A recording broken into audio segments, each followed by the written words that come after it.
Olá, eu sou a Juliana Zibordi, eu sou psicóloga, especialista na área da dependência química e nesse vídeo nós vamos conversar hoje sobre a autoestima da pessoa que tem a dependência química. Autoestima é um termo muito conhecido, né? As pessoas já usam isso com muita familiaridade no dia a dia. E pegando aí uma definição simples, é quanto eu me estimo, né? Quanto que eu me estimo em como eu sou, quem eu sou, a história que eu tenho. Então, uma baixa autoestima é aquela que a pessoa ela não aceita, ela se sente inferior diante das fragilidades que ela tem, que ela apresenta.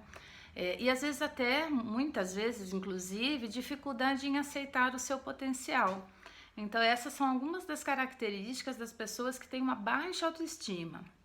Uma autoestima adequada é aquela autoestima em que a pessoa ela aceita as suas potencialidades, sem arrogância, sem se sentir superior a ninguém.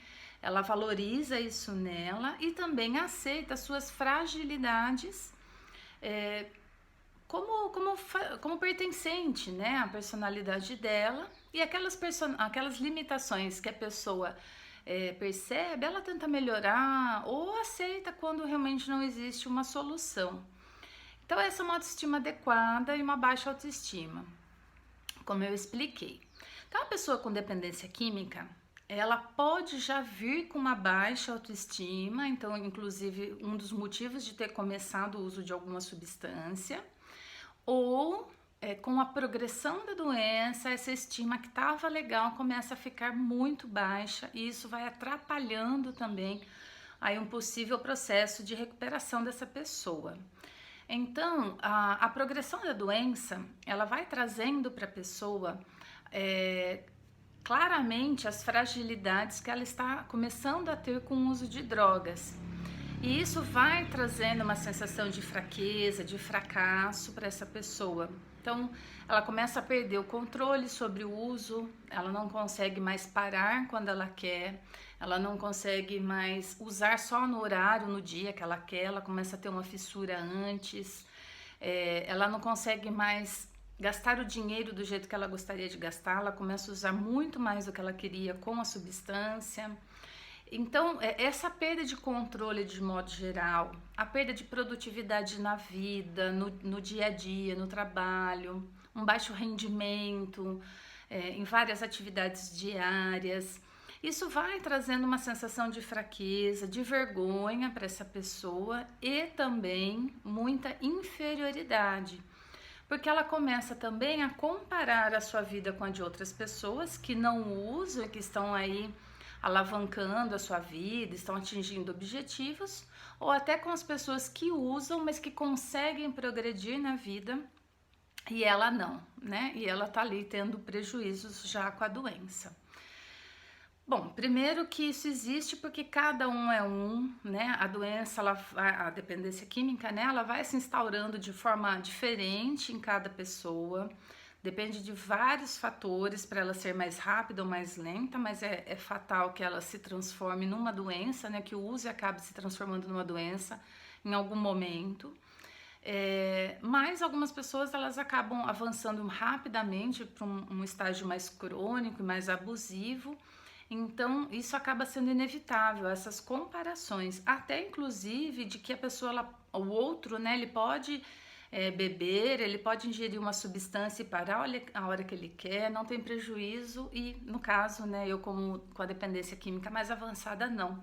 Então, essa comparação também traz ali, de novo, aquela sensação de fraqueza, de inferioridade e de vergonha. Bom, essas características acabam atrapalhando, né, como eu falei, na recuperação, porque a pessoa ela começa a se camuflar para esconder essas sensações que ela está tendo. Então, ela ou se isola ou nega falar disso, acaba não querendo conversar sobre esses pontos com ninguém. Então, ela começa a negar a própria doença, porque ela é o alvo, né, desses acontecimentos na vida, desses prejuízos na vida. mas eu também não consigo parar de usar, então não consigo parar de usar e não consigo evitar os prejuízos, eu acabo negando, eu acabo não querendo olhar para isso enfim, às vezes esperando até uma solução mágica para que um dia isso acabe. Então, a autoestima da pessoa com dependência química, ela fica assim muito abalada. Muitas pessoas às vezes acham que não, pela dinâmica, né, de camuflagem mesmo que essas pessoas acabam usando para negar, para esconder esse problema. Mas a pessoa ela fica assim bastante abalada, bastante afetada e também aí acaba ficando resistente a aceitar alguma ajuda, a aceitar algum tratamento, porque de novo aciona essa sensação de fraqueza e de vergonha e de inferioridade. Então, quem tem a dependência química, né, poxa, aceita que está acontecendo isso e quer cuidar disso, um primeiro ponto é aceitar a humanidade, né? Nós somos seres humanos, de modo geral, né? Estamos vulneráveis aí a qualquer tipo de doença, física ou mental. Então eu não preciso ser perfeito, isso pode acontecer comigo sim, como qualquer outra situação ruim, né, que a gente está aí infelizmente exposto, mas que isso não me inferioriza. Então eu ter uma doença, mesmo que o meu amigo de uso não desenvolveu dependência química e eu sim, isso não me torna inferior a ele. Diz só que o meu organismo é diferente do dele, que o meu emocional talvez é diferente do dele, não necessariamente que um é melhor, o outro é pior. Então não existe inferior ou superior, existem diferenças, né? E assim como uma pessoa pode ter diabetes e o outro não, né? Às vezes da mesma família, irmãos, uma pessoa pode ter depressão, síndrome do pânico e o outro não. Então são diferenças, né? Não questão de superioridade ou inferioridade. O segundo ponto é aceitar alguma ajuda, né? Ou você busca uma ajuda na internet, enfim, de modo sozinho, numa leitura, né? Você pode fazer isso, apesar de ser de pouca efetividade, né? Ou aceita alguma ajuda, seja na igreja, seja num grupo, né, anônimo, seja de um profissional. Tratar a dependência química como se estivesse tratando qualquer outra doença, né? Como eu falei, descobri que tenho diabetes, vou tratar, né? Vou lá no médico especialista nisso, descobri que eu tenho ali uma síndrome do pânico, eu vou tratar.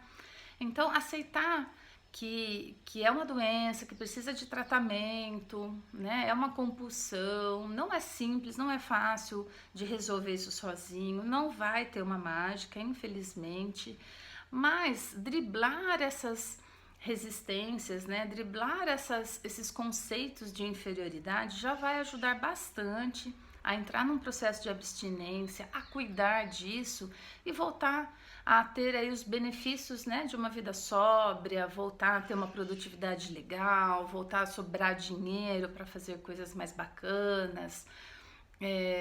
Então, assim, vai voltar o benefício que a pessoa gostaria de ter, né, mas que acaba não tendo por conta da dependência química e é cuidando dela, né, não tem muito jeito. Bom, um outro ponto que eu esqueci aqui de falar, estava olhando aqui no meu rascunho, aceitar a doença também, tá? Então, aceitar a humanidade, aceitar uma ajuda e aceitar, sim, que desenvolveu essa doença.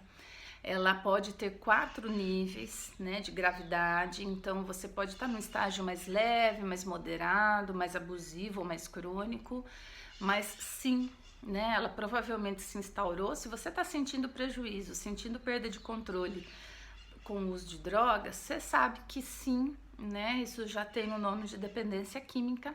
Então vai tratar o quanto antes, muito melhor para você, você vai ter esses benefícios aí retomados e vai ser muito bacana. Eu espero aí que você possa aceitar esse caminho como uma ajuda e enfim, torço aí pela sua recuperação. Um abraço a todos vocês e até o próximo vídeo.